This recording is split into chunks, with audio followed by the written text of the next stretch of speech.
Scary Sleeping Stories, Volume 1. The Last Broadcast. In the Appalachian town of Briar Glen, nestled deep in the folds of pine-covered hills, there was a local radio station known as WZRT 103.3 FM. It wasn't much. A single rusted antenna on top of an old brick building, a flickering neon sign that hadn't fully lit up in years, and a studio that smelled faintly of burnt coffee and dust. But every night, as the clock struck midnight, a familiar voice spilled out across the hills and hollows. "This is Eddie Coulter, keeping you company in the dark." Eddie wasn't famous. He wasn't even particularly good at radio. But he had that voice, low, gravelly, oddly comforting, the kind of voice that made insomniacs and truckers and lonely folks feel like someone out there knew they existed. He'd read news headlines, take song requests, ramble about his day, or just play blues tracks from his ancient vinyl collection. It wasn't exciting, but it was real. And for the people of Briar Glen, Eddie's voice was a kind of lighthouse. Until the night of October 31st. That year, Halloween fell on a cold, moonless Sunday. The streets emptied early. Parents hurried kids home after trick-or-treating. The air felt heavy, charged, the kind of night where the trees seemed to lean closer, listening. That evening, Eddie announced something different on air. "Tonight, folks, we're doing something a little special. Got a challenge from one of our listeners. They dared me to do a live broadcast from inside the Marlowe house." A long pause followed. Static hummed quietly. "You know the place. Old mansion up on County Road 6. Been empty since '63. Whole family disappeared. House has a reputation. People say it's cursed, haunted, dangerous." He laughed, but it was a nervous, hollow sound. "Well, never let it be said your old buddy Eddie shies away from a good story. Midnight, I'll be there, broadcasting live. See you on the other side." That was the last time Eddie's voice sounded normal. 12 a.m., the broadcast begins. The feed kicked in right on time. "All right, it's just me now. Out here in front of the Marlowe house. Moon's gone, wind's dead, whole place smells like mildew and thyme." Listeners heard the crunch of gravel under Eddie's boots, then the groan of the front door swinging open. "It smells worse inside, like something sweet and rotten. You ever leave fruit out too long? That kind of smell." Eddie's flashlight flicked on. The beam wavered. "Front hall, wallpaper's peeling, floorboards soft. I swear this house is breathing." He walked through the rooms, describing them in vivid, eerie detail. The parlor with the piano still covered in a yellowed sheet. A child's rocking horse, gently swaying despite the still air. Photographs on the wall, faces blurred, or perhaps scratched out. "I'm heading upstairs now. One of the locals told me the weird stuff always happens in the master bedroom. That's where the Marlowes were last seen." 12:13 a.m. Something moves. Eddie's voice grew quieter. "I thought I saw something just now. End of the hallway, like a shadow, real fast." Footsteps. The sound of his breathing. Faster now. "This room's colder than the rest. Smells like perfume. Roses." A long silence. "There's a mirror in here. Old, cracked, but I swear to God I just saw someone behind me." The audience couldn't hear anything, but Eddie's panic was unmistakable. "I'm not alone up here." 12:20 a.m. The voices. The broadcast picked up whispers, faint, intermittent, like a child giggling, a woman humming an old lullaby. "I'm gonna leave now," Eddie said, clearly shaken. "This ain't funny anymore." Then a slam. A door somewhere behind him. "Number no, I just came from that way." That door was open. His voice dropped to a whisper. "They're moving the house around me." There was a scratching sound. Closer. Louder. Something's in the walls. 12:28 a.m. The tape. Eddie found something. A reel-to-reel tape recorder, still running. "This thing's ancient, but it's spinning.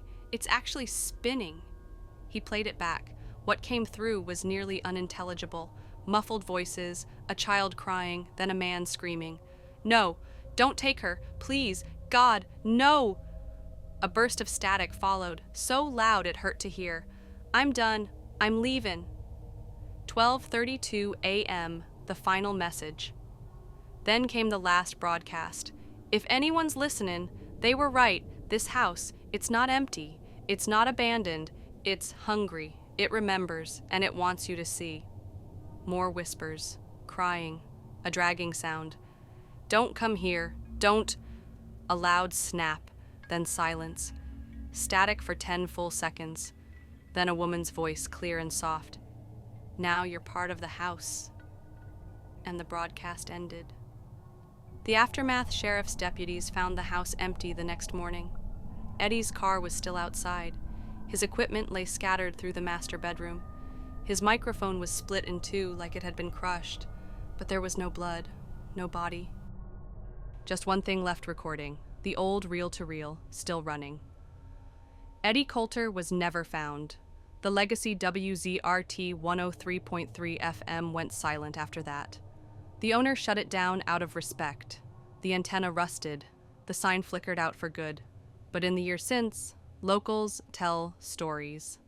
Every Halloween night, at exactly midnight, radios within 5 miles of the Marlowe house turn on by themselves, no matter the make or model, always to the same frequency. And from the static comes a voice. Rough, familiar. This is Eddie Coulter, keeping you company in the dark. The Thing in the Fog. They say the fog came early that year, thick, bone-white, and silent as snowfall. It rolled in off the ocean every evening just after sunset, swallowing the tiny coastal town of Greyhaven in a matter of minutes. At first, it was just a curiosity. Tourists snapped photos of the low-hanging mist that clung to the rooftops like a living thing. Locals joked about it, called it creepy, but kinda cozy. But then, things started going missing. First it was pets. Dogs, mostly, the kind that got left outside overnight. Then it was a fisherman named Wyatt Bell, who'd gone out early and never came back. His boat was found bobbing just offshore, engine running, tackle box full.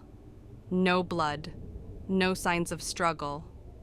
Just the fog, coiled thick around the harbor like a snake. That's when people stopped laughing. Enter Mara. Mara Jensen had only just returned to Greyhaven after nearly a decade away. Her father had died, a quiet, lonely heart attack in the same creaky house she'd grown up in, and now it was hers. She hadn't wanted to come back. Too many memories. Too many ghosts of who she used to be. But there she was, sitting alone in that house on Seawatch Lane, sifting through her father's things, when the fog crept in. It didn't move like normal weather. 1 second, she could see the porch. The next, it was gone. Just white. Dense, total white. She closed the windows, locked the doors, told herself it was just weather, until she heard the knocking. Not at the front door, no. It came from the back wall of the house. Not a person knock. Not something seeking entry. Just 3 dull thuds, spaced evenly, heavy, wet. Like something testing. She held her breath. The thudding stopped. Silence returned, but she didn't sleep that night. The journal. The next morning, she found something her father had hidden in the back of a drawer. A leather-bound journal, its pages brittle, the ink faded.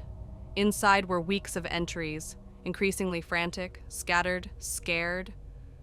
The fog has eyes. It follows patterns, it waits. Something is in it. It speaks without sound.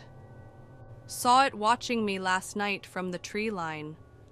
Not a man, not an animal, just wrong. The final entry was a scrawl across the bottom of the page. "Don't trust what you see in the fog." Mara read that line over and over, and when the sun set, she watched the fog roll in again. This time she stayed by the window.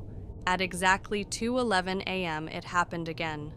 3 knocks, this time from inside the walls. The reflection. She didn't call the police. Something in her gut said not to, said it wouldn't help, said they wouldn't find anything.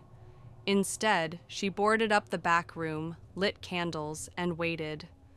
At dawn, the fog peeled back, just like before. But something changed. The mirror in the hallway, the one that had hung there since her childhood, no longer showed her reflection. Instead, it showed fog, endless, unbroken white. And within that fog, a shape, not close, not clear, but there, watching, and it waved. The disappearances multiply. Over the next 3 days, 5 more people vanished in Greyhaven. Always after dark, always during the fog, always from inside locked homes. One survivor, an old woman named Doris Lane, was found shivering under her kitchen table, mumbling, "It wears your face, it wears your face." When asked what she meant, she simply repeated, "Not everything in the fog is a stranger." She died in her sleep the next night. Mara's decision. By now, Mara knew she should leave, run, drive inland until the air was clear and the fog was just a memory. But something kept her there. The journal, the whispers, the shape in the mirror that came closer every night. It began mimicking her.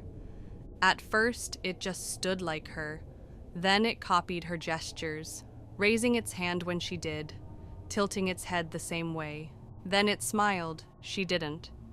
And then one night, as she walked past the mirror, she realized there was no reflection of the room anymore. No lamp, no couch, just fog, and her, or what looked like her. The final entry.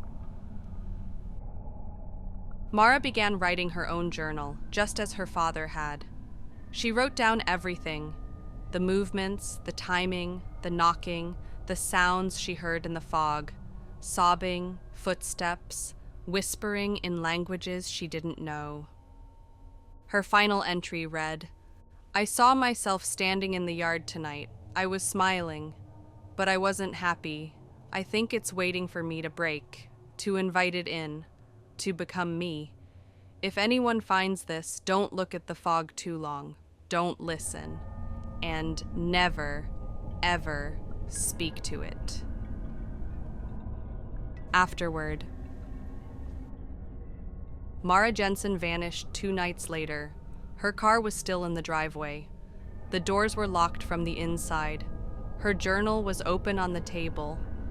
All the mirrors in the house were shattered from the inside. But every evening, as the fog rolls in, the Jensen house lights flicker on, and neighbors swear they see Mara, standing in the window, watching, smiling, even though she hasn't been seen in years.